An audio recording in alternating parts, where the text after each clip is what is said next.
Dumagsa mga bata at kanilang mga magulang sa theme park na Enchanted Kingdom nitong Pasko. Si Denise Osorio sa sentro ng balita.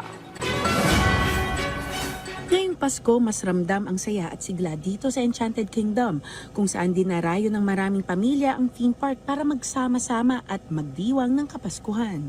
Mahaba ang pila ng mga magulang at bata sa entrada, suot ang kani-kanilang Christmas outfits at may dalang ngiti at excitement. Para sa marami, ang pagpunta sa Enchanted Kingdom ay hindi lang simpleng pasyal, kundi isang paraan para ipagdiwang ang bunga ng kanilang pagsusumikap sa buong taon. Kung nasa open air ka, nag-enjoy ka ng mga rides na kasama mo yung mga minamahal sa buhay. Kung may opportunity with your friends, family, and loved ones, bisitahin nyo kami dito. Meron kami mga bagong rides and attractions at iba pa mga shows. And of course, yung mga traditional na mga rides and attractions na talagang minahal ninyo over the last 30 years.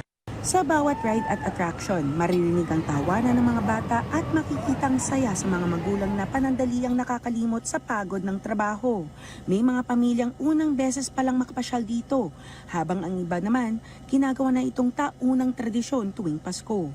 Para sa kanila, ang tunay na diwa ng Pasko ay hindi nasusukat sa mamahaling regalo, kundi sa oras na magkakasama, ang pagbuo ng alaala na magkakasama pa rin ang pamilya. Denise Osorio, para sa Pambansang TV, sa Bagong Pilipinas.